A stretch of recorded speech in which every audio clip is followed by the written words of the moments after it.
All right, ladies and gentlemen, we are live. Excited to have you all here today. We're gonna wait for people to trickle into the live room. It's been a minute since we've had a live masterclass. So it's been going on 5 months, maybe even longer than that, since we've had a live masterclass like this. So I'm excited to get back into form. I love this type of environment of being able to teach the future physical therapists of America what it takes to get into physical therapy school. So excited that you guys are joining us for this free live masterclass today. We'll give people a few minutes to kind of start trickling in. But as you come into the room, go ahead and type in the chat box where you are viewing from and allow us to get to know you a little bit. We're going to have some other polls or quizzes once we get rolling to help us see exactly where you guys are at in the application process and what you guys are looking to get help with applying this go around. So while you guys are getting ready to jump in, I'll give you a little brief introduction about me. I'll go into more detail, but my name is Sean. Many of you have probably followed me on Instagram or YouTube, or you're part of our email list. If you aren't, and you've been someone who maybe found us on our Instagram ads that we were running for this event, you likely may have found that you now are going to be subscribed to our email list. So what you'll find is every week we are sending out a weekly update to give you one our post a week, as well as some additional information about the most affordable DPT programs across the country. So whether that's our top recommended programs from our top recommended program list, or the cheapest programs in each state in the US that has DPT programs, we got you covered. And each week we're reminding you about important things when it comes to applying to physical therapy. So we got a good amount of people in here now. Let's go ahead and we'll just go ahead and get started and we'll roll from there, okay? All right, so a little bit of introduction about myself. My name, again, is Sean Brewer. I'm a licensed physical therapist and the founder of Physical Therapy Application Coach. I've been coaching pre-PTs for the past 12 years. And when I was at Northern Arizona University, which is where I went for my DPT degree, I was selected by the faculty to review application essays and participate with a panel of a alumni as well as a faculty member to interview 17 applicants. And I learned a ton from that experience. It really helps shape what I was doing already in the early stages of my business. And over the course of the 12 years, I've personally reviewed and edited over 1,700 application essays, performed over 500 mock interviews, and have individually coached individuals all across the country. And I've helped clients get accepted into 201 of the 310 DPT programs across the country. So 2/3 of the way there. Hopefully we can get them into every single one as long as they're worthwhile. We have Marley, who's viewing from California. Thanks, Marley, for go ahead and typing it in the chat. The rest of you who are viewing live, go ahead and you can share your information in the chat as well about where you're viewing from, just to help us get to know you a little better. It's always fun to see where we're representing from. And I personally was accepted into 5 of the 6 highly competitive DPT programs that I applied to. Again, I ultimately chose to go to Northern Arizona University, and I attended their Phoenix campus. For my undergraduate university, I attended Brigham Young University, and I'm currently a physical therapist with ATI Physical Therapy. We have ATIs are all across the country in 24 states. And I've had a lot of opportunities to get to know great people working at ATI, and really have enjoyed my time and my experience there. The most important thing on this whole picture right here, on this whole slide, is the picture to my left. It's a little bit dated, but this is a picture of my wife and my 3 girls and I. And these little kiddos rule my world, right? So between my wife and my kids, helping out with physical therapy application coach, church service that I'm involved in, play a little bit of pickleball here and there and try to work out and exercise. That pretty much takes up the majority of my life right there. So, so grateful for my family and the support that they give me in helping you all to, supporting me to help Pre-PT Nation. My wife is taking more of an active role in our social media marketing as well. So if you're enjoying that content that we have with our graphics you definitely can give a shout out to my wife. Appreciate everything that she's doing there on that front as well. So that's a little bit about me. Getting to know you all. So those of you who are here live, thank you again. We've got quite a few people who are gun shy to put their information in the chat, which I understand. But thank you to Sarah from San Antonio and Cassandra from Fort Lauderdale, Florida. We've kind of got some of the big states in the U.S. covered there between California, Texas, and Florida. And Anastasia's from Michigan. Awesome. Grateful that you guys are here. We're going to do a poll looking at when you're hoping to apply. Okay. So I'm going to go ahead and put this up, and you can enter when you are hoping to apply. Now, the 2024 to 2025 cycle is basically almost done. But if you are someone who's applying or you applied previously, you can put that in there. But just go ahead and type in or click in the poll when you're hoping to apply to physical therapy school.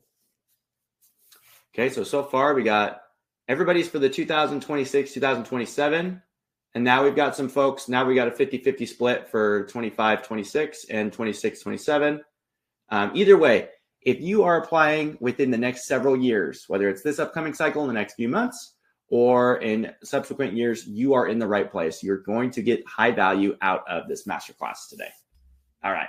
So basically a 50-50 split. I'll publish that right there. Okay, there we go. So that gives us a little bit of the lay of the land of who's here. Now we got another one. Let's publish this. What is your biggest area of concern with your pre-PT application? Okay, and maybe this is some combination. I know a lot of times pre-PTs don't have one specific area that they have questions in, but it's more of they have a wide variety of questions, and we're going to be addressing those today. We want to help make sure that you understand what's going on with your application and how we can help you. Okay, so right now it looks like essays and all of it are the leading answers. So we'll go ahead and end that poll there. Okay. You're in the right place for both of those. And then just two more questions here. This next one. Which of these feelings best describe how you're feeling about applying to PT school right now? Okay. Excited, anxious, feeling inadequate, or lost, confused. That's awesome. And it's okay if you feel stressed out. It's okay if you just feel like you're super excited. Inadequate and terrified, I'm a little bit more worried. Lost and confused, we can help you with that. But inadequate and terrified, you shouldn't be feeling that way. There's no need to feel that way. And if you're feeling stressed out, that's okay. That's your body's way of motivating you to get started and get going. Okay, there's our breakdown there. We'll go ahead and put that in. So we got a few people are excited. Most people are anxious and stressed. A few people are terrified. Okay, so regardless of where you are in that spectrum, we're going to help you out and give you some resources to hopefully get you a little bit closer to more of that anxious, excited feeling. So that way you realize that there's some things you need to do, but you're not so stressed out that you're just feeling like there's no way you're going to be able to complete what's asked of you. All right, now we got one last poll. And this one I'm really excited to talk about today. Publish this. So this is about using AI in your daily life. Okay, so artificial intelligence in your life, school, work. Where do you feel like you are in this poll? Because so far, right now, we got everybody loves it. They use it every day. Some people use it for specific tasks. And this is great. We're going to be talking about some use cases for how you can use AI. I use AI every single day in my job. I use it for my online business. I use it for my church service. I use it when I'm working with my family. I use it for car repairs. I use it for everything. And it's so helpful. I feel like it's kind of funny to be in a stage of life where we're going to go from the catchphrase of Google it to just ask AI, right? And, there's so many different AI programs and apps that are out there. We're going to talk about some of the most popular ones and the most beneficial ones for pre-PTs, which I think is going to be a huge benefit and value to you. But there are many others that are out there, And we'll give you guys some opportunities today to talk about some of your favorite AI apps or programs that you use and what your use cases are for those. So I'm going to give you a smattering of some of like our top 10 recommended that we would recommend that you all use. But then from there, we'll talk about some that maybe you all like that I haven't even heard of, because every day there are new apps and new functions that are being brought out. So everybody's kind of where I would expect them to be. You are growing up and going to school at the best time when you can use AI to help you. And we'll talk about some of the pros and cons of that and how you can use it responsibly as you get ready to apply and as you get ready to go into PT school. Okay. So glad that most of you are using it, because it's going to help you and it's going to be a part of your everyday life in the future. It's not going anywhere. It's going to help you to leverage your mind and your skill set to become a better person if you use it correctly. So we'll talk about that. All right, let's reset that. Let's go back to the polls here. We also have more from Florida. Aaron's from Florida and Alejandro's from New Jersey. Great. Glad to have you all here today. Okay, perfect. So for those of you, again, who are maybe new to Physical Therapy Application Coach, I wanted to just take some time, and you can scan this QR code if you would like to, if you aren't already hooked into our ecosystem here at Physical Therapy Application Coach. If you have registered for this masterclass, you've automatically been subscribed and added to our email newsletter, which is absolutely free. We come out with weekly content that goes through and shares with you meaningful pieces of tips, tricks, advice, as well as our top recommended programs and the cheapest programs, like I mentioned earlier. So we also have our YouTube channel. Probably our most active platform is on Instagram. You can follow us at PTAPPCO, PTAPPCO, which is just Physical Therapy Application Coach shortened. You're already here at one of our free regular live masterclasses. And we do have coaching products available to assist you with application planning, essays, as well as interviews. And you can also email us at info@physicaltherapyapplicationcoach.com if you would like additional information. So that's just kind of the general ways to connect with us.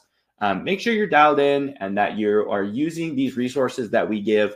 I feel like the biggest benefit is that if you are following us, if you tag our posts and you want to be made aware when we're posting things, it's going to be constantly reminding you to just work on your application, which I feel like is the most important thing. Every applicant's at a slightly different area of what they're working on in the application. And so it's important to just be thinking about it and be working towards those things effectively. So connect with us. It's going to help keep you accountable, help keep you up to date with new things that are going on, as well as useful information to make sure you can maximize your application. Okay, so because we had a pretty even split between people who are applying this upcoming cycle and people who like this next cycle, 2025, 2026, as well as 26, 27, these next few months and years that you're going to spend have tremendous consequence. And it might seem like there's so much for me to do. I don't know how to get it all done. We are going to help you organize and understand what are the most important things that you need to focus on. But know that every time you're choosing to just dead scroll on your phone is time that you could be spending to improve your application. I'm not talking about working on your pre-PT application 24/7, no regard for your personal care or having fun with your friends or just relaxing. That's totally fine. There's a time and a place for that. But what can happen a lot of times is if we feel overwhelmed with our application, applicants are going to go hide on their devices and just scroll because it's a distraction for them. I'm guilty of this myself, even with tasks that I have, whether it's at home, whether it's with my business or my full-time job or church assignments. If I feel too overwhelmed, sometimes I can catch myself dead scrolling. And then after a couple minutes, I'm like, what am I doing? I need to get back on track, right? So please just know that every action that you're taking, even if it's small, is going to be something that's going to move you in the right direction, okay? And know that, ask yourself, if I'm supposed to be doing something productive right now, am I dialed in? Am I focused on that? Or am I splitting my attention between a bunch of different things? And try to just give it everything you have for your application, especially if you're getting ready to apply this upcoming cycle, and for sure the cycle afterwards as well. Okay, so here's our agenda. We're going to talk about why program selection is the new secret sauce for pre-PTs to get into PT school. It's the most important factor. It's going to gauge and give you your benchmarks for everything that you have questions about. When applicants ask us, like, what's the minimum GPA I have to get? Or what's the GRE score that I need to shoot for? That is school specific. And now I'm going to show you how you can use the PTCAS program directory to help you find out that information and be able to utilize it to your advantage to help you leverage your application. Okay. Next is how to determine where you should apply and what you should look for. What pre-PTs can do to boost their application. The PTCAS navigation or intro, I actually think I cut that out on this one, but we're going to get you a jump start on your PTCAS essay, leveling up your pre-PT application using AI to help you apply smarter and not harder. And then we'll share an exclusive limited time coaching offer to help you work with us here at Physical Therapy Application Coach. Okay, so when or can you apply? Okay, so in order for you to get into PT school, you must have all of your prerequisites completed and your bachelor's degree in hand before you can start PT school. Okay, so if we know that, the earliest that you can apply is the summer between your junior and senior year if you're going to meet all of those criteria of having your prereqs done and your bachelor's degree in hand by the time you finish your last semester of your senior year. Everyone's situation is a little bit different. Some people took a gap year. Some people are taking prerequisites afterwards, like they're doing a post-bac or maybe even doing a master's program. It really just depends. But this is the earliest that you can, okay? Always ask yourself, when am I going to have all my prereqs completed and my bachelor's degree in hand? And then you kind of work backwards from there to determine when you can apply. You can have some prereqs planned or in progress. We ideally recommend the applicants only shoot for having 2 to 3 by the time that they apply. You want to be sure that you check with your programs of interest to make sure you meet all the necessary requirements and that you don't have too many prerequisites outstanding. So just double check with them, be in constant communication, and make sure that you're aware of what's going on so that way you don't have to feel like you're scrambling at the last second. Gap years do not negatively impact your application, but we recommend that you don't just take a gap year just to take one. If there's a reason that you're doing it, like, well, I want to get some more observation hours, or I need to retake some classes, or I need to take some prereq classes, or I haven't studied for the GRE yet and I just didn't get my timing right, it's okay. It's totally fine. Or what one option we really like is some applicants say, I'm going to work full time for a year to save up as much money as I can to help me pay for PT school. Maybe retake a couple prereqs, different things like that. Totally fine, totally encouraged. Okay. So the picture at the bottom is just a screenshot from one of our videos that we go through and we talk about the general timeline of when you can or should apply to PT school. What's the earliest you can do that? Okay, so now let's get into program selection. So the picture on the left, the gentleman just blindly throwing a dart at a dartboard, was how a lot of people used to apply to PT school, and unfortunately how a lot of people apply to PT school now. They just wait until right before it's their time to apply, and then they're just ad hoc applying to a bunch of different programs without really considering how that program matches with their application portfolio or profile. The second picture of the individual with the scope on the rifle there is being targeted, knowing exactly what you're shooting for. That is the best way to apply to PT school, not this kind of general blind or shotgun approach. You want to be targeted. You want to be a sniper and be someone who's very focused on a set number of programs, and you know exactly what you're shooting for to try to give you the best chance or shot of getting into that program. Okay, so on PTCAS, when you log in, there's a little fact that'll pop up. And for those of you who don't know what PTCAS is, it's the Physical Therapy Centralized Application Service. And what it allows you to do is to very easily put in all of your information into one place, and then that information is able to be sent out to several different programs. Back in the day, you used to have to apply individually to each program. It was very cumbersome, very time-consuming. And so as a result, they created PTCAS to help ease that process. That does not mean that it is 100% easy now. It's just much easier than it used to be, okay? So when you log into PTCAS, it says the average number of programs that most applicants apply to is around 5 to 6. And now it's never been easier than before to be able to compare programs using the PTCAS program comparison tool. I like that we have individuals from a wide variety of areas. I'm going to show you how you can use the PTCAS program comparison tool to compare programs all across the country in one fell swoop. Okay. So this is going to help you identify programs that you hope to apply to early on in the process. The earlier you identify the programs you want to go to, the better off you're going to be knowing what statistics you should shoot for, which is going to be your GPA, GRE scores, all those type of things. Give you more time to know about the program and how they evaluate their applicants, and help you choose the most affordable program to best position yourself financially when you come out of PT school, okay?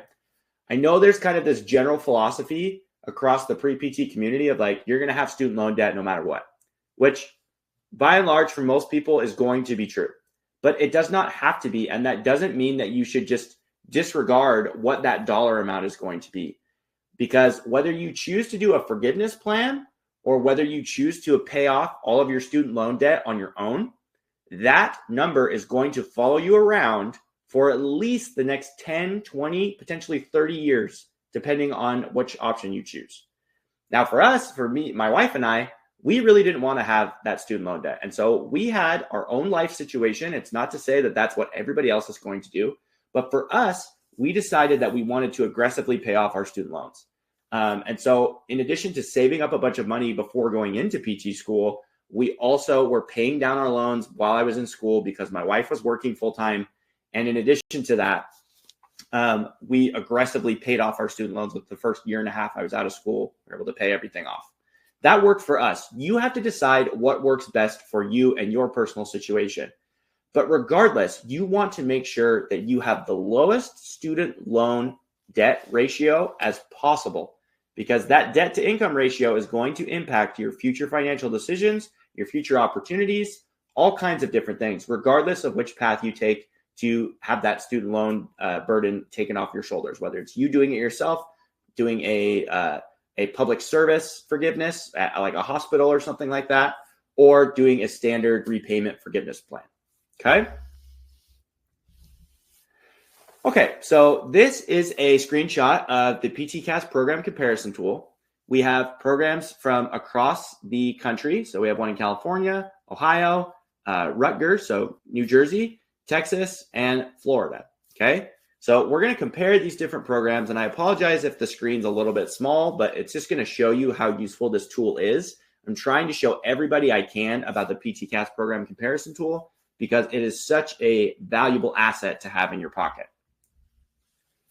Okay, so if you look at this, and again, these numbers are a little bit small, but we want to look at the average GPA for undergraduate cumulative. So this is the average accepted GPA, okay? So the minimum GPA required for pretty much all these programs is 3.0. If you don't meet the minimum, you know you're probably not going to be in a good place to be able to even apply, okay? The average cumulative GPA is going to give us an idea of, are we in the ballpark when it comes to applying to PT school? Okay. So is your cumulative GPA close to these? It's going to depend on your own situation. Now we have down here, average GPA program specific prerequisite. This one is also crucial to look at because most programs are going to look even more closely at your prereq GPA than your cumulative GPA, because those are the classes that mean the most. That's the subject matter you're going to be studying more in PT school. And so ask yourself, is your prerequisite GPA for these programs close to these numbers? Because these are the numbers that the students who were able to get accepted were the average of those numbers, okay? We usually recommend that you're within 0.2 of those numbers. So for this first program here for Cal State Long Beach, if you're at a 3.5, you're okay to apply there. If you're significantly lower than that, of course, you can still apply there. Your chances just may not be as good. And that's our cutoff. There's nothing that a program is saying you can't apply there. That's just with our experience here at Physical Therapy Application Coach, we have found with individuals applying successfully and getting into multiple programs, okay? All right, so here's an example that I wanted to just give you of, let's say my prerequisite GPA currently sits at a 3.15. Not great. Let's say I'm trying to get into Cal State Long Beach, right? And I look at my prereq GPA and I'm like, wow, I'm way off. I'm really far off. And I'm asking myself, is there anything that I can do to boost my prerequisite GPA? Now, this is with the caveat that most programs, most DPT programs, not all of them, but most of them are going to look at your prerequisite GPA, and they will factor in the highest retake grade that you have, and that will be what's included in your prerequisite GPA. So when you look at your prereq GPA compared to your cumulative GPA, you could give your prereq GPA a facelift in relatively short period of time. Let me show you. So let's say I retook a couple of these classes up here. Specifically, I'm going to look at that anatomy class because that C- is really having a huge drag downward on our GPA. So let's just say I retake it. I don't even have to get an A. I get a B+. And then I think I also retook that physiology class too. Yeah, I retook anatomy and physiology. I got a B+ and an A-. That took my prereq GPA up to a 3.45 just by retaking those few classes. That's huge. That's tremendous. And that puts me now a lot closer to that average accepted prerequisite GPA than I was before. This is just to show you how there's ways that you can use the data that's available to you to help you determine what decisions you should make with your application. And then again, this is really small, but this is looking at what do you want your student loan situation to look like? This is in, California, Ohio, New Jersey, Texas, Florida. This is for in-state tuition versus out-of-state, right? Our recommendation, I know this is really hard to do, but our recommendation is that applicants try to have their total student loan debt burden to be less than their expected first year salary. Okay, that might be a big stretch for some of you, but that's our general recommendation. If you're able to do that, chances are you're actually going to be able to pay off your student loans by yourself if you choose to do so. And that's going to save you a ton of money in the long run if you just do so more aggressively. If your loans are above that, you're probably going to need to look at more of one of the forgiveness plans. Okay. But again, it's your choice, it's your decision. We're not financial professionals. That's just our rule of thumb. And what we've seen with applicants gives them the best opportunity of success. Okay. But you can use the PTAPPCO program comparison tool and you can look shot for shot at how much your tuition is going to be coming out of these programs. Okay. You want to go to Texas, which some of you may have seen our video for our top 7 recommended states for PT schools. It's going to be Texas, Florida, Ohio, Tennessee, Georgia, North Carolina, and Wisconsin. Okay. I kind of mixed up the order in there, but there's a lot of other states that we really don't recommend that people apply to because they're just so expensive and the cost of living is so high. If they have a lot of affordable programs available to you, the cost of living is relatively low, then that's a good state for you to go into, to go to PT school. If the cost of living is really high and the student loans are really high, it's probably not a good place to go to. I'm also on a little bit of a mission. I want to try to get the number of PT schools to decrease so we have more competition and it's better for applicants. And some of these programs that are charging north of $100,000 for their tuition, they need to get shut down or they need to lower their prices because this is crazy. Let's see here. Oh, Alejandro, can you repeat the recommended amount? It lagged. Okay, sorry, Alejandro. So our recommendation for what the total amount of student loan debt should be, including your undergraduate and PT school, it should not exceed your expected starting salary as a PT, which that's going to fluctuate depending on where you live, depending on the type of setting that you work in. If you're going to go do what we recommend, which is if you're a single person, we recommend that you come right out of school and you do travel PT because that's going to give you the most opportunity to make money that can pay down your student loan debt, gives you a wide variety of exposure to a bunch of different settings, a bunch of different clinicians. You can get a feel for what you like as far as that goes.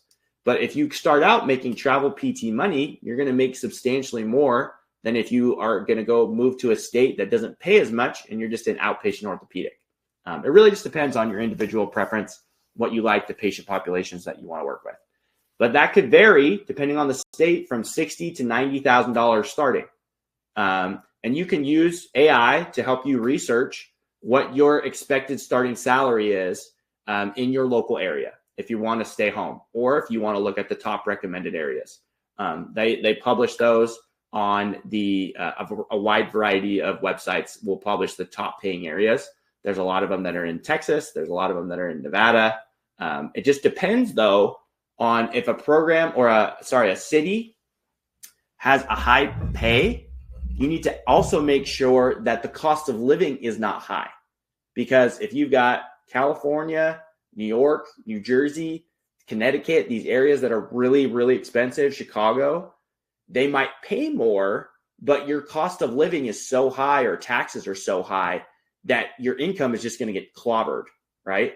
And so if you go to a state like Texas or Nevada, or some of these more rural communities, you might be able to make a lot more money and have low cost of living, which is ideal and what we would highly recommend for most applicants. Get out of these areas that are really expensive, go somewhere where you can get your footing started. And then if you get yourself in a better financial picture and you really want to move back home, if you're from one of these more expensive coastal areas, then by all means, it's your choice. It's your life. You get to decide. But when you start out, we want to get you on the right foot. Okay. All right, so these are some program selection action items. You want to create a working list of 10 to 15 programs of interest. This doesn't mean you're going to apply to all of those. It just means you've identified a bunch of different places that you're interested in applying to. So you want to look at places that are inexpensive, meaning they have low cost of tuition, low cost of living, high first-time NPTE pass rate.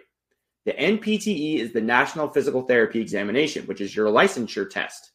That's all that physical therapy school prepares you to do, or that all it really should prepare you to do, is to pass the boards, okay?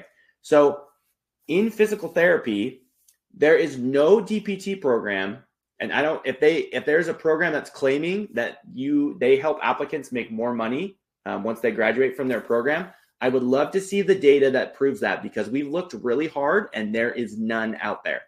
So you are best served going to the least expensive DPT program that you can find and graduating with less debt, as long as that program has a high first-time pass rate on the licensure test. Because then the whole purpose of PT school is to get you a license so you can start practicing and start making money. Once you start making money, if you have specialties or certain types of continuing education classes you want to take, by all means, it's your money, it's your career, it's your life. You can choose what you want to do. Don't feel like the basics that you learn in school at one place are going to be all the learning you're ever going to have throughout your whole career. And I know there's some people who get really tied up in that, and they are afraid to go to other schools or maybe a more rural school because they feel like they're not going to teach me what I need to know.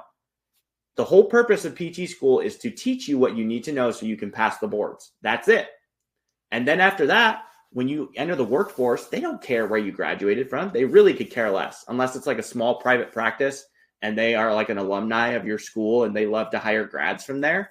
By and large, most employers do not care as far as that goes. And then you go and you make your career what you want to. If you want to go and become a cash pay PT and develop a bunch of unique skills that way, you can do that. But don't feel like you have to go to a particular school because that's the only place that's going to train you enough or make you a good enough PT. There are over 300 DPT programs out there. There's a lot of options for you to go and to be successful. Okay. All right. Use the PTCast program comparison tool. Contact the programs after doing thorough research to determine how your portfolio as an applicant aligns with their profile, and then eventually narrow down your list to 5 to 9 programs. Okay. All right. All right, GPA action items. I feel like we went over this quite a bit, but you need to know your numbers, okay? These numbers that you should know your cumulative GPA, your prereq GPA, and your last 60 credit hour GPA, all right? Your prerequisite GPA is going to be different depending on the specific programs that you're looking at, but you should have that calculated for each program so you should be as specific as possible. Your last 60 credit hour GPA is very straightforward. It's exactly what it sounds like. You're going to look at the last 60 credit hours that you've earned of credit, calculate what your GPA is there, and that's going to give you a picture of, all right, based on your most academic recent history, this is going to show us what your overall academic trend looks like. You want it to look like maybe you didn't start out too well in undergrad, like a lot of people do. A lot of people struggle at the beginning stages of undergrad. And then once they figure out how to study, how to go to office hours, how to understand how to learn as a college student, their GPA is going to start to look like this, and then it's going to take off, right? And that's what we want to show with your GPA. So that's why last 60 credit hour is beneficial. Excuse me. Take a quick drink here. There are some DPT programs that look at just your last 60 credit hour and your prerequisite GPA.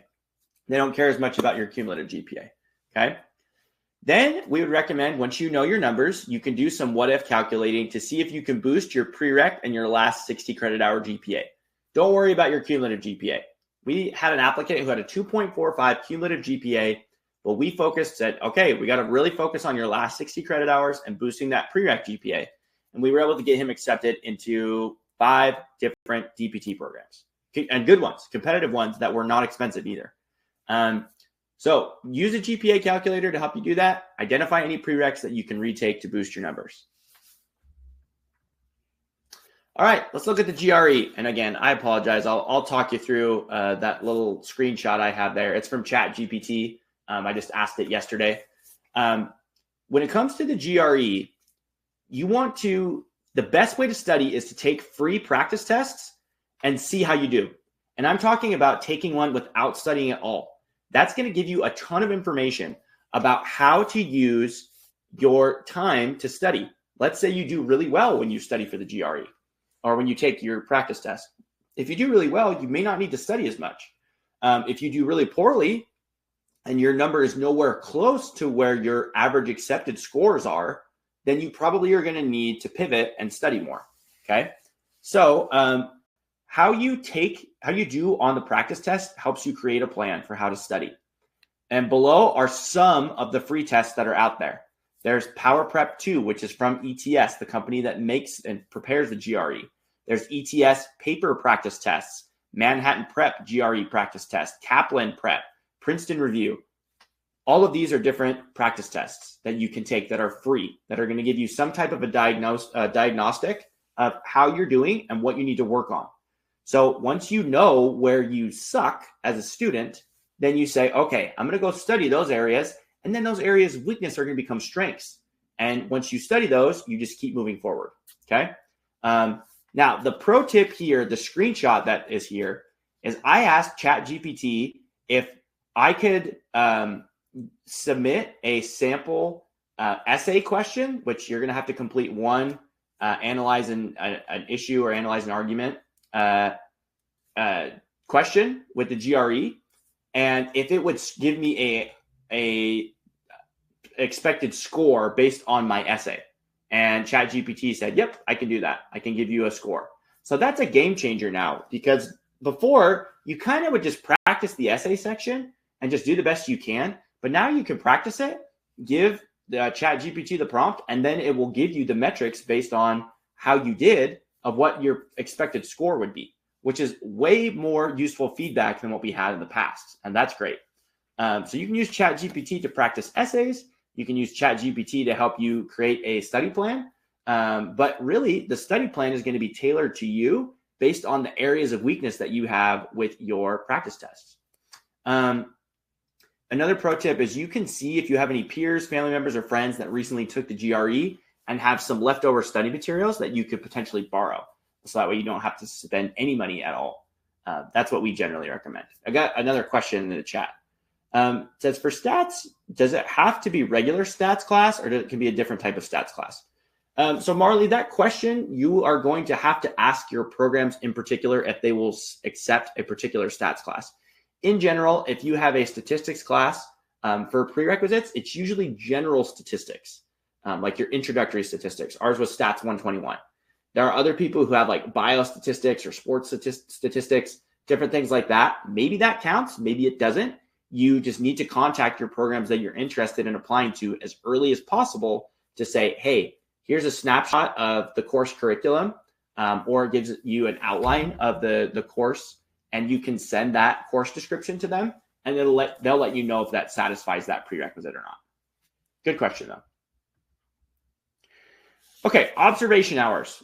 There are a lot of pre-PT coaches out there that say that observation hours don't actually help your application anymore. Baloney. I do not believe this for 1 second, but I just had another question come in from Kiriela Torres, and I apologize if I butcher your guys' names. When should you take the GRE? So in general, we recommend that you can take it anytime within 5 years of when you're going to apply, because your GRE scores are good for 5 years. We generally recommend that applicants take it the spring or early summer of the year that they're going to start applying. So let's say I'm applying for 2025, 2026 application cycle. My school year gets over in April, and then I am going to start PT school, or I'm going to start applying in the summer. So if I then have time in May and June to study, we're going to recommend that you take the GRE, depending on how your areas of weakness are, in June or July, okay? And then once you take it, that gives you some flexibility that you could potentially retake it if need be. But hopefully you just take it one time, you're done, you're good to go. But thank you, that was a good question. And it really just depends on the program's last acceptable GRE test date. Excuse me. So you can also use the PTAPPCO program comparison tool to help you find when is that program's last acceptable GRE test date. As long as you take it before then, you are good to go. Okay. There's another question that was asked, can GRE scores be combined? So that depends. Each program evaluates them a little bit differently. So if you have like a section that you, or a test that you did really good on the verbal and another test that you did really good on the quantitative, I would absolutely direct that question to the program, because the unfortunate area,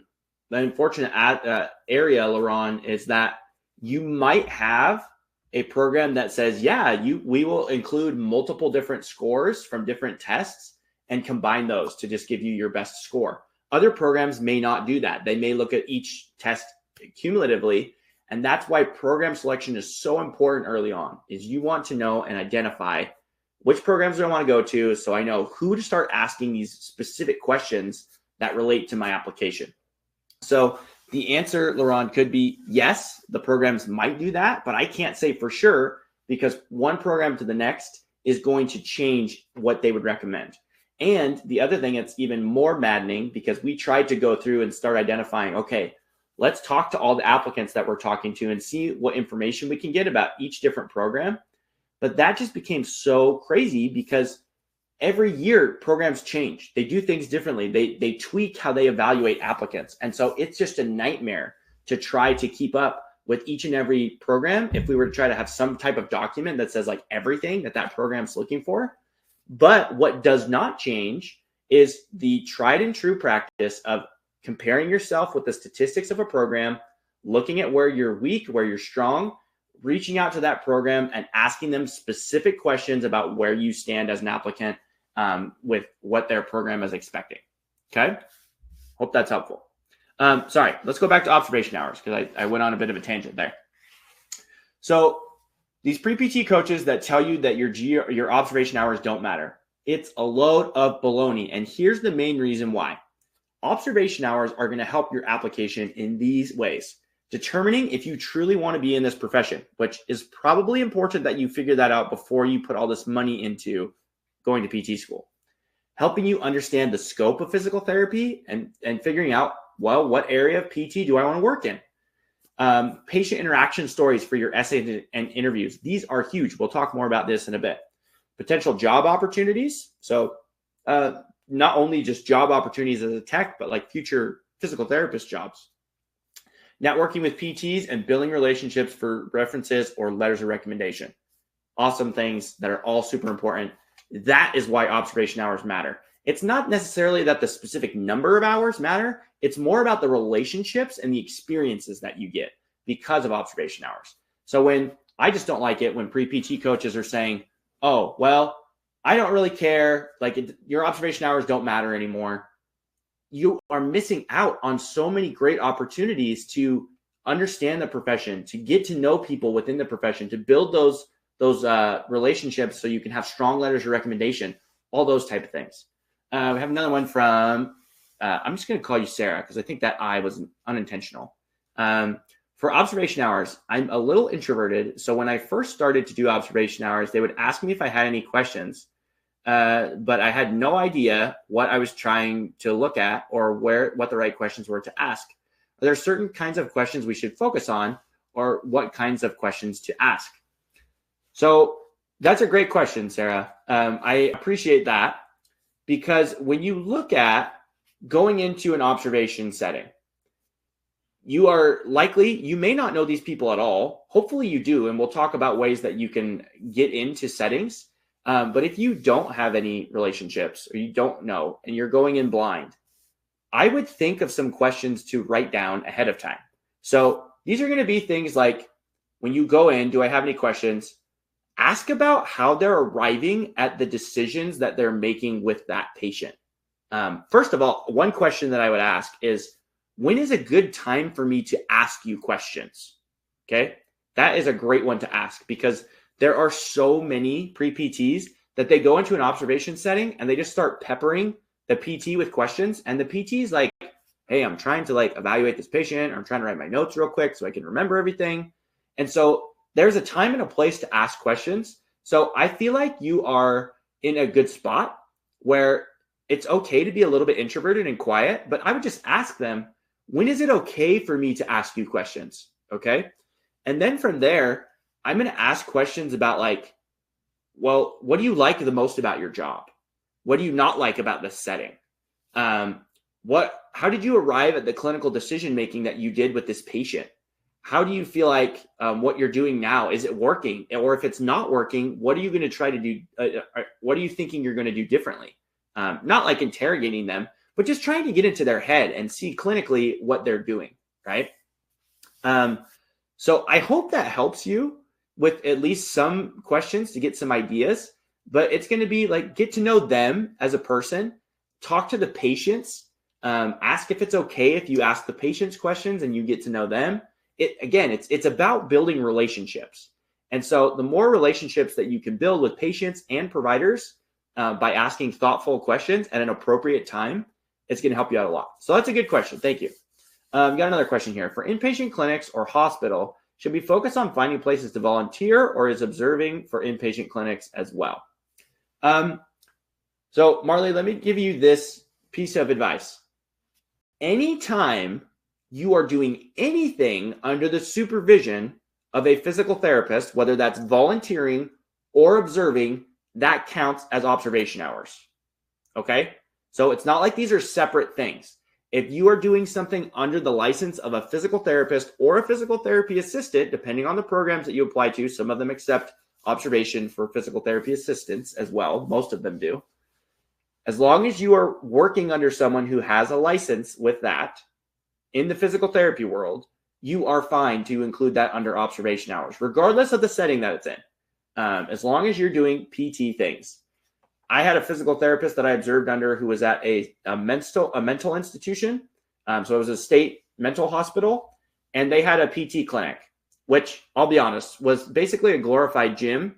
And all of the students that were there were basically there to make sure that the patients didn't hurt themselves with the equipment or hurt other people. Okay. That's why we were there, is to kind of babysit. But that still was me working in a different setting under the license of a physical therapist and getting observation hours. Even though I was volunteering, even though I was observing, it counts as observation hours. So I hope that's helpful. Okay.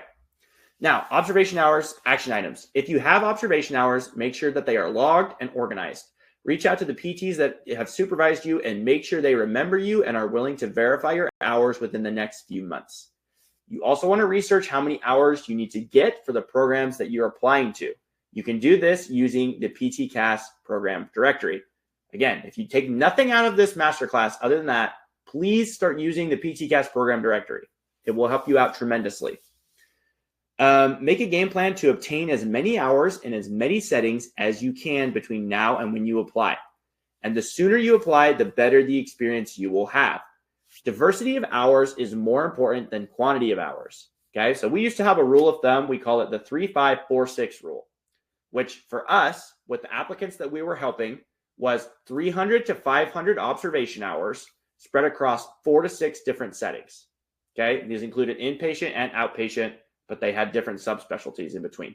If you hear that and that makes you want to throw up because it just sounds like it's so much, just start with where you're at and start building those hours up.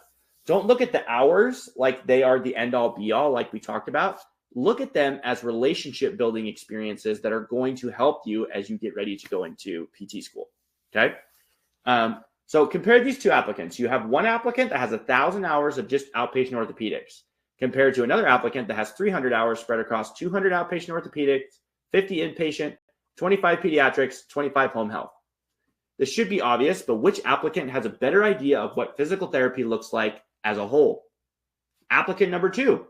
Even though they both have most of their hours in outpatient orthopedics, the other one has a much better understanding of what the full scope of PT looks like. Okay? Not even the full scope, a broader scope of PT. Got another question here. Okay. So let's see here. What if a person is having a hard time finding a place to shadow? What should a person do in that situation? So if you're having a hard time finding a place to shadow, I would look at your network.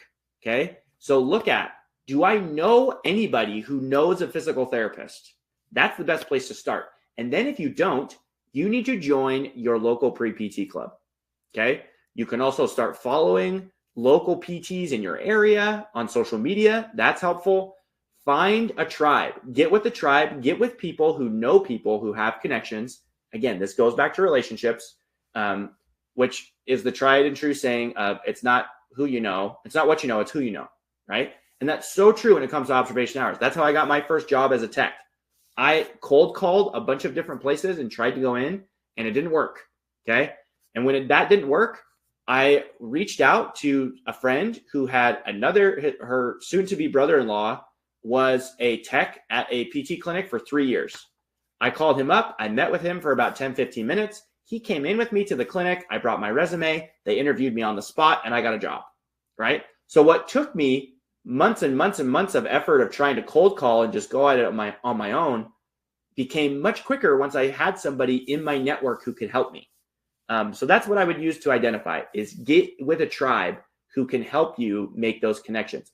If you don't have anyone that you can connect with, whether you don't have a pre-PT club, you don't have anyone in your circle of influence who has any physical therapist connections, go physically in person to a PT clinic and dress up, look nice, look presentable, wear what you would wear at a clinic, which is usually going to be like business casual. You've got like a button shirt like this, slacks, just look professional, right? When you go in and state your purpose that you're there to help that clinic, but also to obtain observation hours. Offer to do laundry, offer to clean tables, offer to do whatever that clinic needs to get your foot in the door. Because once you get into one clinic, all those physical therapists and all those people who work there know a bunch of other people who also know physical therapists. Okay. So please just get your foot in the door, and then your life is going to become infinitely easier once you get going. Okay. So Laurent, I hope that answers your question. Here's another one. Is there an expiration date for hours? I know I did some in 2023, but I will not be applying until 2026, 2027. That's fine. That's fine. Usually what we tell people is you want to use observation hours that you received during the time that you are pursuing your undergraduate degree. Okay. So this is looking at if you have hours in high school, I would stay away from those. I only want to have hours that you have earned or obtained while you've been in your undergrad. Okay. I hope that's helpful. If it is from high school, that's fine, but I wouldn't use that. I would just say, okay, that was a good experience. It helped me know. That's what I wanted to go into PT school for. But now just focus on undergrad hours. Okay. All right. Going back to the chat. And guys, I know people are doing the Q&A. You can just put all of the questions in the chat box. That'll make it easier. So that way I don't have to feel like I'm missing somebody between the two. So just put all of them in the chat. That will help us. And then everybody can see the questions as well, which is helpful. So thank you. Okay. References or letters of recommendation. We still got quite a bit of ground to cover, so I'm going to go a little bit more quickly through these next few sections. And if you have questions, please go ahead and stop me. So for references, okay, we recommend that you have in your pocket 5 references. This doesn't mean that you're going to use all of these, but it's good to have 5 from these different categories, okay? 2 from licensed PTs, 1 from a science professor, 1 from a supervisor, ideally outside of physical therapy, and 1 from the next best available person that can be from any of those other previous categories, okay? You want to ask each reference what you need to do to receive a strong letter of recommendation from them as early as possible. So if you're applying this next cycle, 2025, 2026, you should be asking your references now what you need to do to get a strong letter of recommendation from them when the application opens up in the middle of June. Okay. And if it's been a while since you've talked to that professor, you should reach out to them to make sure that they are comfortable writing you a strong letter. They might not remember you. I hate to break it to you, but they have a lot of kids that are coming and going in their school year, and they oftentimes are writing a lot of letters of recommendation. So you want to make sure that you maintain those relationships, which this goes back to everything. Life is about relationships in the grand scheme of things.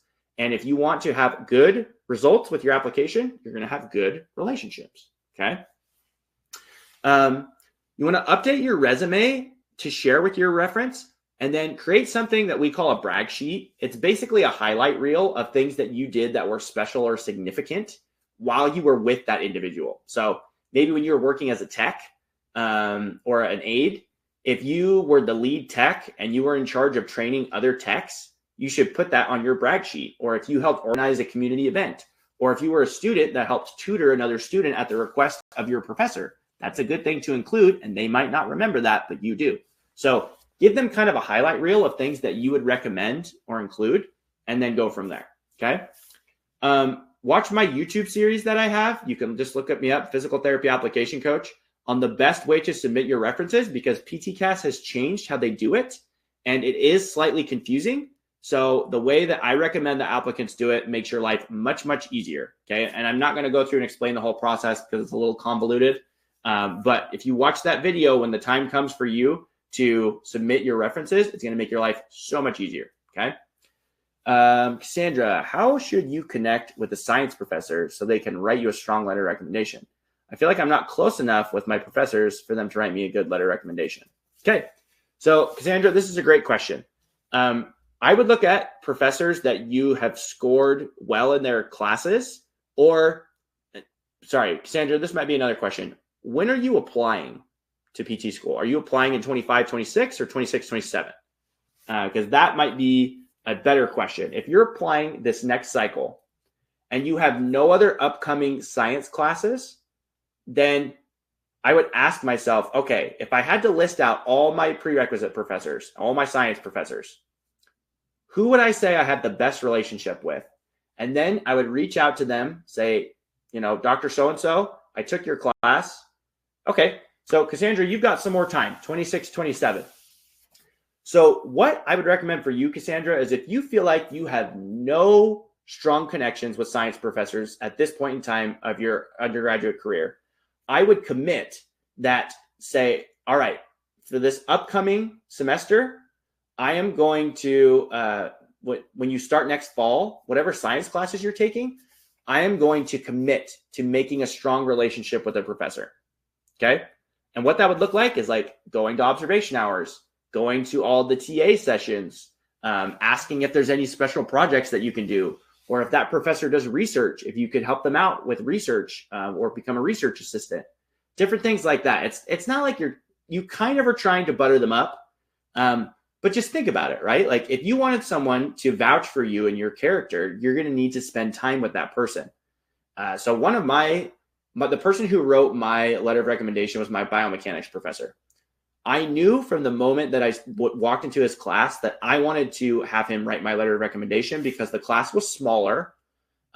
He taught in a way that really made sense to me. I would go to his office hours. I worked as a research assistant, not for him, but for another professor. So I saw him in the lab all the time. I was constantly talking with him. He was giving me not just pre-PT advice, but life advice. And so I developed a great relationship with him, and I knew he would write me a strong letter of recommendation, and I really liked him. So it was a two-way street, right? Like I liked him, he liked me. There was a lot of contact points that we had with each other. And that came about because I was always looking for who's a science professor that I could have a relationship with. And in that sense, usually it's when you can have a smaller class. So maybe your upper level science classes where there's not as many kids. Just ask yourself if there's any professors that you can make that relationship with. I hope that's helpful for you because it is hard. It is difficult to get in and to have those quality relationships. But if you're intentional about it and you start early enough, you can identify if you vibe with someone and if there's an opportunity for you to build up that relationship. Okay. All right. Good questions, guys. I appreciate you guys being dialed in. It helps make the presentation more lively and engaging. So good job. Okay. Other proven ways that you can stand out as a pre-PT. Show that you know how to manage your time well and you're involved in meaningful things. Now, what are those meaningful things?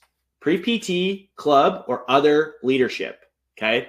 These are great because relationships. Okay. All of these things that you're involved in, you're building relationships with people. These are going to lead to better references, life experience, networking, personal development, all this stuff. You're not just doing it so it's on your resume. Do it so it builds you as a person and it builds your network as a person so you become more valuable. Okay. Become a research assistant. I talked about that and all the benefits that can come from that. I got paid to be a research assistant. That's great. Once the funding got shut down for that job, I had to go get another one, but hey, it's fine. You know, I got a lot of good experience. I got to rub shoulders with a bunch of other great students and built relationships all the time. Student government, community outreach or involvement, work experience. With all of these experiences, I would maybe pick 2, maybe 3 at the most, and I would try to invest myself more into those activities instead of just having this massive smorgasbord of activities that I was involved in. Because it's hard to spread yourself so thin. As a result of that, you want to really be focused and develop yourself in these individual areas instead of just running around like a chicken with your head cut off and saying like, okay, I'm going to do some service here. I'm going to do some service here. And there's no consistency to it. Some examples. So I was a research assistant. I was the president of the pre-PT club. I played bingo with at an old folks home or an assisted living center. I did that every Tuesday for a year and a half. So that was an hour and a half every week that I spent. And I was building, I feel like I sound like a broken record here. I was building relationships with the people who managed me in that community service. I was training other students who would go out into the community and help do these things, just to help the elderly in our community to have a better quality of life. So there was college students giving back to them and helping them to have a better enjoyment to their twilight years, you know? So those are some examples. I did a lot of different things, but I really decided to commit to those. Being a research assistant, being involved in my pre-PT club leadership, and doing a meaningful community outreach thing. Yes, it looks good on your application, but genuinely try to build relationships with the people that you're in. Okay. Honestly, was not expecting to talk about relationships this much in this presentation, but that's the aha moment for me. This life is all about building relationships with people, regardless of what you do for work. But especially in PT, it's all about relationships. Side tangent before we get into essays. ATI, the company I work for, they wanted to look at for our individuals who have their patients get better and those individuals like the providers that they're with. What is it that they do? Is it that they have more continuing education, that they're better trained? What is it? The number one factor between if someone got better or not in physical therapy, according to research done by ATI, was the relationship they had with their provider. Okay? So you want to get good at building relationships with people as a pre-PT. That's the best thing that you can do. Okay? All right. Let's go through essays. We had a new PTCAS essay prompt. This is the best one they've ever had for the 2024-2025 cycle. It says this: every applicant is unique in their own way, possessing individual qualities, abilities, and backgrounds. What unique traits will you bring to the physical therapy profession that will help you to be successful? Great prompt. It's short, it's sweet, it's to the point, it's getting at what they are actually asking you to do when you write a PTCAS essay. This is essentially the prompt we've been having applicants write for the past 12 years, because all these prompts have these weird questions and phrasing and things like that. They are finally asking the question that they've wanted you to answer all along. What are the unique experiences that you have, the unique strengths and attributes that you have that are going to make you a great PT in the future? Okay. What do you guys think of this prompt? You can go ahead and start typing in the chat box, and then I'll go through a few other things. But most PTCAS essay prompts are going to last for 2 to 3 years. So this prompt is likely going to be the exact same one for those of you who are applying in 25, 26. Those of you in 26, 27, maybe this will be the same prompt. Maybe for Cassandra, this will be the same prompt. Maybe it won't be. I hope they keep it because this is exactly what they're asking you to write about. Regardless of what the prompt is, your job is to tell people, to help them remember you by using unique life experiences that you have that showcase your strengths as an individual. Period. Hard stop. Okay. For the past 12 years, that has been completely solidified in my brain. That's what we coach people on all the time. If you follow us on Instagram, you see people who have their success stories all the time, getting accepted into dozens of programs all across the country every year because we are teaching people how to do this. Okay. All right. So some common PTCast essay prompt mistakes that we see. People focus on talking and telling, or telling and talking instead of showing and telling. They only focus on one story or experience. They're sharing too many ideas or too many stories. They are writing about how other people are awesome instead of themselves or yourself. Or they give you a pre-PT travel log, which is like, well, I wanted to do pre-med, but then I got tired of it and I didn't want to do OChem. So then I decided maybe I'll do pharmacy. And then I really didn't want to do all that chemistry. So then I thought maybe I'll do PA, but they still have to do chemistry, whatever, right? So then I decided to do PT. That's not a great essay because guess what? The fact that you're applying to PT school tells me that you're interested in PT. So tell me how you're going to be awesome and not just that you're vaguely interested in it. Sorry, that's a pet peeve of mine. I hate pre-PT travel logs. It drives me nuts when I read them because it's just not interesting. No one's going to remember it. Focus on what makes you unique and special and the life experiences you have. Another one, writing your own personal injury experience just like everybody else. Soccer player, football player tears their ACL. They fall in love with their PT. They fall in love with PT. They have a great PT that they work with, and it makes them want to go into the profession. Okay. That's great. That's awesome. That's a great life experience, but it's extremely common. So we want to focus on the unique life experiences that you have that have made you into the person that you are. On average, we recommend that you only keep 10 to 15% of any first draft that you have. Please don't be glued to your first draft. Don't get committed to it too soon, because if you work with us, which we highly recommend that you do, because we're going to take you from being someone who has a bunch of life experiences to telling someone who can paint a picture of why you deserve to be invited to every single program that you apply to in 4,500 characters. And most applicants do not do that. Of the 17 that I reviewed who applied to NAU, and NAU is a really good program. If you get invited to an interview at NAU, you're like cream of the crop, okay? 2 of the 17 wrote good essays. 2 of them. It was flabbergasting. Those 2 instantly had a head start over the rest of the other 15 who did not write good essays. I'll tell you that much. Okay. So I'm going to preface this with, I told you, I use AI every day. Okay. Every single day I am using AI for important use functions. Please don't use AI to write your application essays. Okay. Now, here's what I'm talking about. I want to differentiate this. Maybe I should start with this. You can use AI to assist you with writing essays, like outlining, brainstorming, using it for grammar, spelling, tone, delivery, the message, all that stuff. Evaluate it based on that, but do not have AI write your essay for you. It is going to not work out. We are swimming in AI utilization. We're in these uncharted waters here of how do we determine if someone's doing their own work or not, right? And it's okay, in my opinion, it is okay to use AI to enhance the work that you are doing. But if AI is the originator of the creation, that is bad. That is not okay. That is dishonest. If you are creating something and you are using AI to enhance what you have created, I'm okay with that. I think that's fine. Okay. Academic integrity violations, increasingly sophisticated AI detection software that's being used with applications committees, violation of ethical guidelines or codes of conduct, or potentially having false accusations leveled against you or damage to your reputation. You don't want to risk that. You really don't want to risk that. So create your own content and then use AI to help polish it and make it better. That's okay. Another question from Laurent. What if you have a lot of life experiences that you can talk about? What would you recommend? How do we narrow it down? It's a great question, Laurent. And it's hard to be able to answer it because most of the time, what we do with applicants that we work with is we sit down with them and we itemize out their experiences and we say, okay, this one is a good one because it has a lot of opportunities for you to showcase your strengths.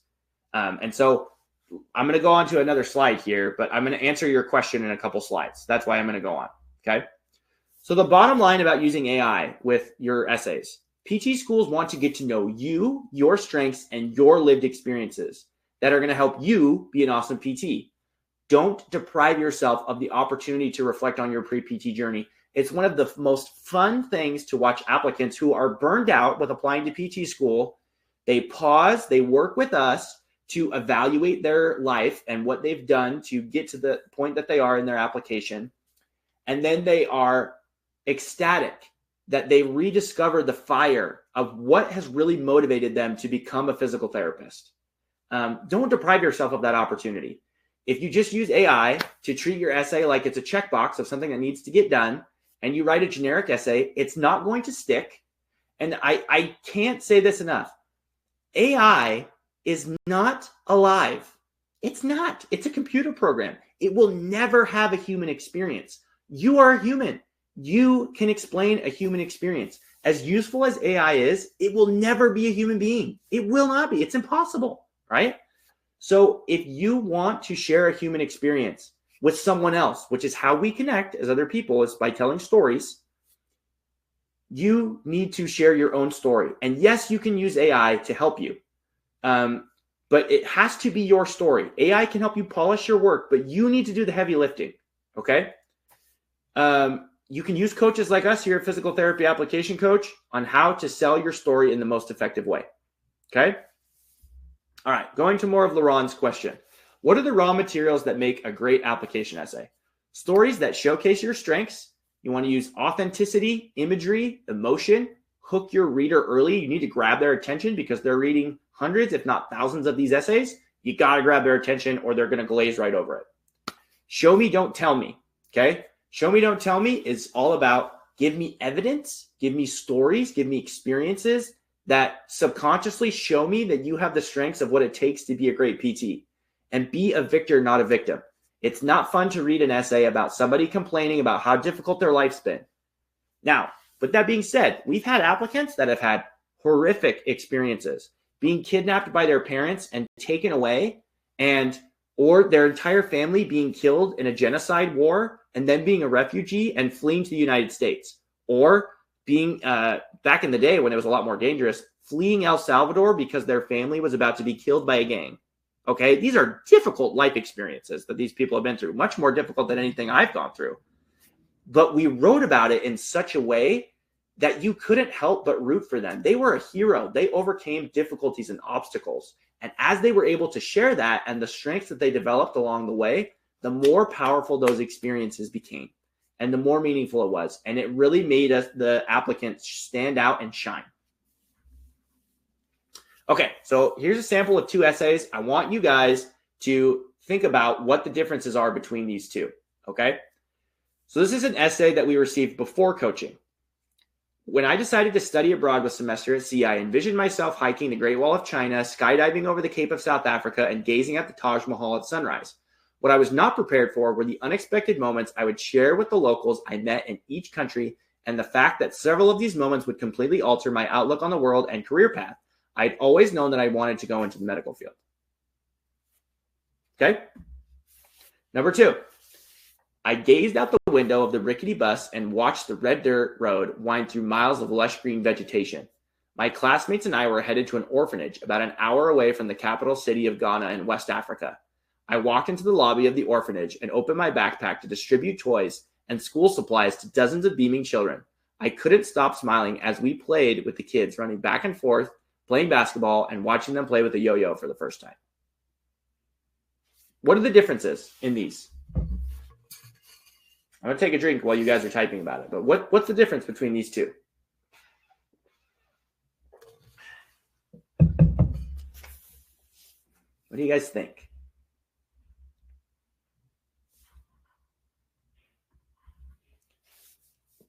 I'll tell you this essay, when it was finished, it was one of my favorites I'd ever had. It was beautiful. It almost brought a tear to my eye. It was great. Did I lose you guys? Anybody else out there? Or are you just typing? Okay, everybody's just typing, I think. There we go. The second has more imagery. It makes you feel more present in the moment. The second one has more imagery and emotion. Yep, there you go. You guys got it, right? So I kind of set you up for that. But the first one, if we look at this, as a reader, I don't know what to focus on. You're telling me all these things like China, Taj Mahal, South Africa, all this stuff. As a reader, I don't know what to focus on. But this, I know exactly what you want me to focus on. Laurent, the second one is more heartfelt. The imagery in the second one, right? Your brain is locked in to number two. Number one, I don't know where to focus. And by the time I keep reading, I'm probably going to lose interest. But this one, I'm going to root for you. I'm following you along with this, okay? And no, I'm not saying you have to have a study abroad to write a great essay. You don't.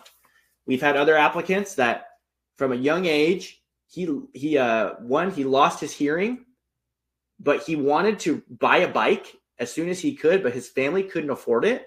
And so he went to work with his dad in the fields until he could afford a bike. And he was a little kid, right? While also going deaf at the same time. That's a cool story. That's something that shows some resilience. And we learned a lot of things about that applicant, right? But again, we're not making him a victim. We're making him a victor because we're talking about how those experiences made all the difference for that applicant. Okay? So some brainstorming ideas, because what you're going to do now at this stage of the application is start to get some stories together, get some ideas put together.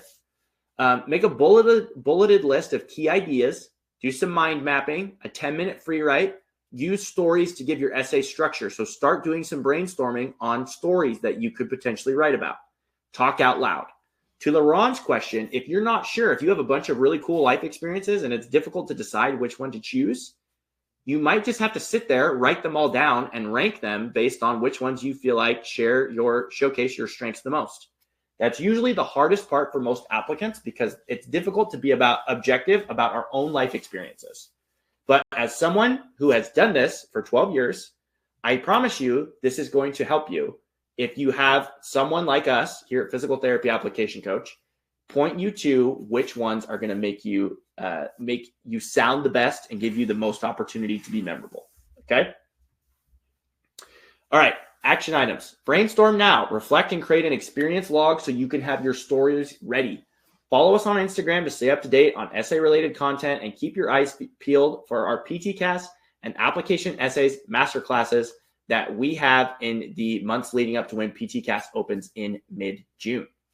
Inquire about our industry-leading essay coaching services to help you arrive at a personalized product. If you're already ready to start talking about that, you can reach out to us. For most applicants, they have a lot of other things on their plate. Okay, man, I am just lagging on time. I wanted to give you guys our top 10 recommended free AI tools to help you level up your pre-PT application. Okay, so what we have here, you have number one, ChatGPT, Quizlet AI, and Anki AI. Okay, ChatGPT you can use. That's probably the most popular AI tool that people use and know about. There is also DeepSeek that just came out. I haven't played around with it as much just because I use ChatGPT. It's already integrated into my daily life. Quizlet AI, you can use it to help you make flashcards quickly. You can copy and paste stuff from lectures and not have to physically make them yourself. You can use AI. You can have ChatGPT help you make study guides. You can have Anki AI. It's a little bit different from Quizlet because it used more space retention to help you keep long-term memory of the stuff that you study. So it's really good to help you prepare for finals and things like that. And Quizlet, again, most people are familiar with Quizlet, but you can use these different AI tools to help you study and to be a better student. You can ask ChatGPT to quiz you about a particular topic and different things like that. And so that way you really have mastery over it instead of just sitting there and passively studying. Writing and application help. You've got Grammarly, which is, most people know about Grammarly. There's ads about it all the time. It's going to help you make sure you use appropriate grammar, which is really important for your essays, emails, research papers. WordTune it is another AI application that helps you with the flow of your writing, essays, networking, emails, all that stuff. And resume worded is if you are looking to update your resume. This is a tool that you can use to help you with that. Okay. Some other ones that are really cool. I wish I had this one when I was in PT school. Was elicit.org. It helps you summarize research papers. So you could use this in your upper level science classes. If you don't have the time to go through an entire research paper, you can use Elicit to help you synthesize the information, which is basically what all your professors want to do anyway. That's going to save you so much time and energy. You have Notion AI, which is an organizational tool that can help you really get your schedule nailed down and help you keep track of all your assignments and your deadlines.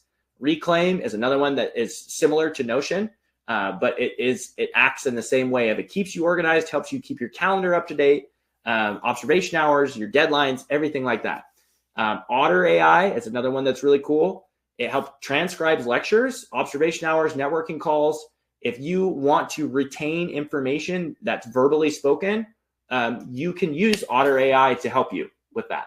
And then you can take that information, turn it into flashcards. Help yourself, ask ChatGPT to quiz you on the study guide that you uploaded using Otter AI, right? There's all kinds of ways that these work together and use cases that these work together, but it's not like AI is a bad thing. It's not going to hurt you if you're willing to embrace it and use it for effective means, okay? And again, most people in the masterclass today already agree with that sentiment. So hopefully you guys, some of these tools are new to you and you want to go check them out. They should be helpful and useful. Something else I wanted to ask and just kind of use the collective brain trust. Are there any other AI apps that you guys are currently using right now that you really like, that are making a difference for you? Let's share those with the other pre-PTs here so that way we all can benefit from it. And it's only going to help us collectively go forward in the future.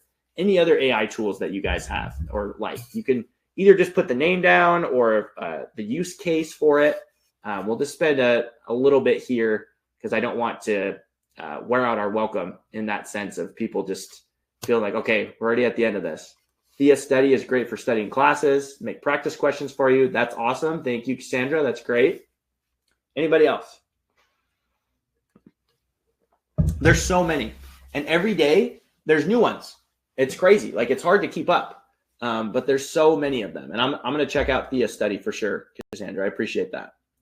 But I hope this just shows you how you can use AI to enhance your application. Again, if you have other AI apps that you're thinking of, you can just type them in the chat box and I'll go back to them. But I am going to move on just so I make sure I'm sensitive to y'all's time.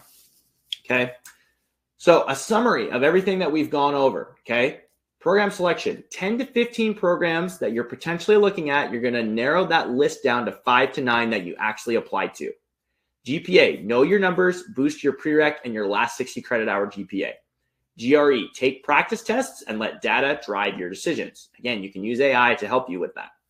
Observation hours, diversity over quantity. Have a wide variety of hours. That's going to help you more than just having a ton of hours in one setting.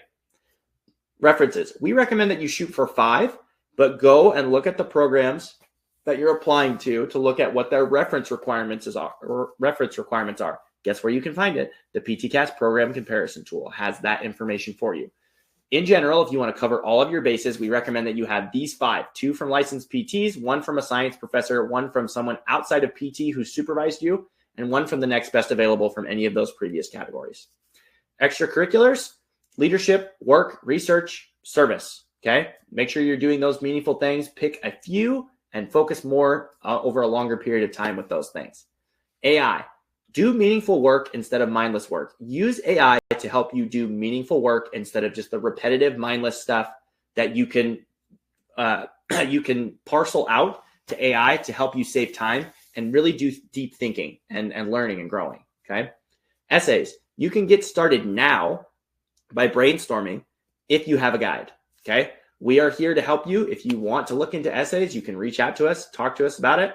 It's still really early. I would rather you focus on the other areas of your application first, make sure your house is in order there. And then as we get closer to the application, reach out to me and be more than happy to give you a significant discount if you're wanting to get started early with your essays. Another question from earlier, you were saying do travel PT in more rural areas or actually move to those less expensive areas? Yes, Alejandro, I'd recommend For individuals now, most new grads, you can do travel PT just because the need is so great. So I'm not an expert in terms of getting set up with the companies and different things like that. But there are so many people on Instagram, TikTok, different places like that, where you can find travel PTs and they work with travel PT companies to help find placements, right? And so doing travel PT in more rural areas, which is usually where they have a harder time having placements, and so they're constantly having to use contractors, you can make a lot more money that way. It just depends on the contract and where you are in the total circumstance of that. But if I was a single guy coming out of PT school or a single girl coming out of PT school, I would just go travel PT and make as much money as I could coming out of PT school. Now, there are other travel options that you can have. If you live in a big city where there's a lot of need for PTs, you could probably, there's a lot of friends that I have that do travel contracts just within a larger metropolitan area. And so they just bounce from one job to the next. Me personally, I didn't really like that. And I felt like the risk reward and the benefits that I have at my current job are a lot better and more consistent. But starting out earlier on in your career, you might have a better option of doing travel PT until you find somewhere that you really like and you want to settle down as far as that's concerned.